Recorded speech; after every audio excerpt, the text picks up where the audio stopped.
NSP scholarship 2024-25 की कोई भी स्कीम में आप अप्लाई कर रहे हो या फिर अगर आप स्टेट स्कॉलरशिप में भी हो, मतलब कोई भी स्कॉलरशिप आप अप्लाई कर रहे हैं गवर्नमेंट वाला, तो उसमें आपको एक एड्रेस डालना होता है। ठीक है, एड्रेस को लेके कुछ कमेंट्स हैं, कुछ कन्फ्यूजन है। तो एड्रेस के ऊपर काफ़ी सारे मतलब कमेंट्स थे, काफ़ी स्टूडेंट्स को डाउट थे कि एड्रेस में जो है ना वो कैसे आपको कौन सा एड्रेस देना है, और अगर एजुकेशनल सर्टिफिकेट में अलग है और आधार में अलग है तो मैं कौन सा एड्रेस दूँ, और साथ में हाउस नंबर, स्ट्रीट नंबर अगर मेरे पास नहीं है तो मैं क्या फिल करूं।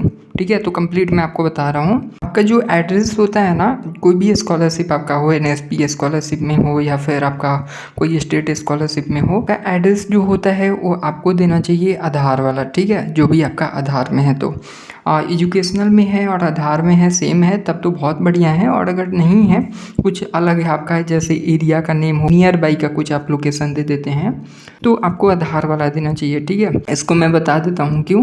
क्योंकि आधार से अगर आप देंगे तो आपका जब वेरिफिकेशन होता है एनएसपी की तरफ से, तो आपका एक बार हो गया या स्टेट स्कॉलरशिप पे है, पेमेंट जो होगा आपका पीएफएमएस से आएगा। ठीक है, ये तो आपको क्लियर होना चाहिए। तो पीएफएमएस से जब पेमेंट आएगा तो पीएफएमएस से वेरिफिकेशन होता है। ठीक है, आपका डिटेल वेरीफाई किया जाता है सारा कुछ, तो इसमें आपका एड्रेस चेक किया जाता है। अब एड्रेस जब चेक किया जाता है ना, तो आपका पेमेंट जो होता है वो यूआईडी के थ्रू होगा।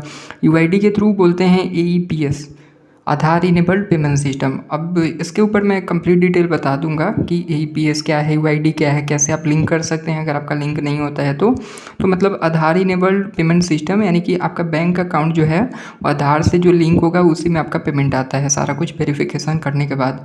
तो आपका आधार से ही मेन आपका वेरिफिकेशन होता है, चाहे नेम हो आपका, चाहे आपका एड्रेस हो, चाहे आपका मोबाइल नंबर हो, आपका बैंक अकाउंट हो, सारा कुछ आधार से होना चाहिए। तो इसलिए आपको जो आधार में आपका एड्रेस है वही दीजिए।